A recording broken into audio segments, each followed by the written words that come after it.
Hi, I'm Matt Evans, Superintendent of the Monticello Central School District, and thank you for joining me for the October 21st edition of It's Monday in Monticello.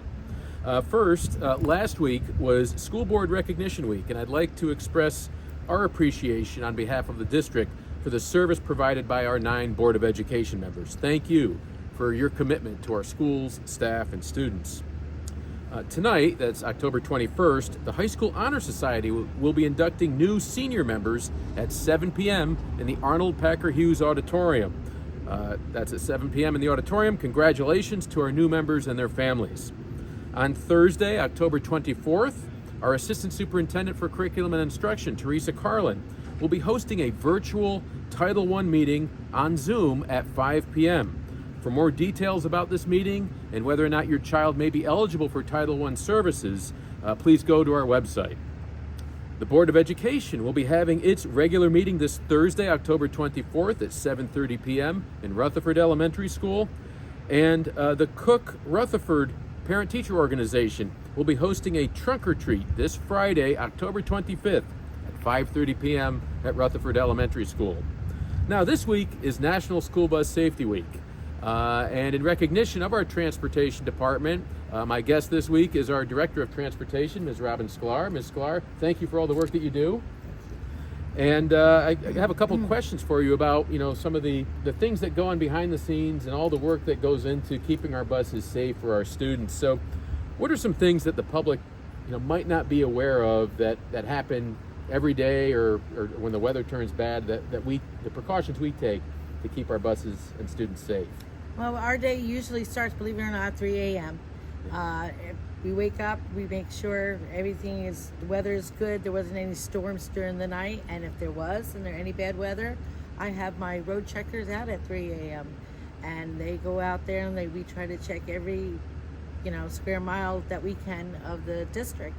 And by 4:30, I'm on the phone with Dr. Evans, tell him good or bad news. And also on the cold mornings, we start, I guess usually when it's about 30 degrees, we have our guys come in at start our winter crew, start the buses at 5 a.m. and that way they're nice and warm as a bus can get. Yeah. Understand that. Yeah. And the windshields are clear for the drivers, and we do things like that. We also have twice a year, our drivers have refresher courses, and we give courses all throughout the year. We answer to quite a few people besides the school district. We have the SED, State Education Department, DMV, and the Federal Department of Transportation. And also my mechanics, they're here at 5 a.m. We all work as a team. There's not one person that is above anybody else here. It trickles all the way down to our drivers, to our parents, to our teachers. Everybody has something to do to help these children have the safest runs that they can possibly have home and to school. Wonderful.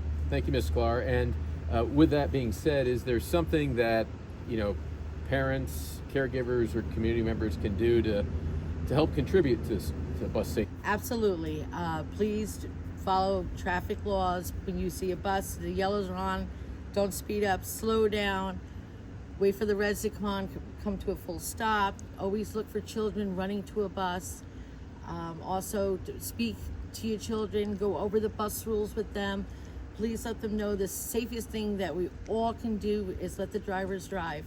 So if the students can sit in their seats and stay in their seats, keep their hands to themselves and use indoor voices, that's a big help. Wonderful. Well, thank you, Ms. Sklar, for all of that and all that you do and your staff. Thank you. It's a tremendous program, and we're so grateful for all the work that you do. Thank you. Thank you. And just a reminder, this time of year is always a great time for parents and caregivers and families to have their plans set up for emergency closures, early dismissals, and delays as the weather starts to turn colder. Yes. So that's it for this week. Thank you, Ms. Sklar. Stay well, everyone. With Monty Pride, I'm Matt Evans.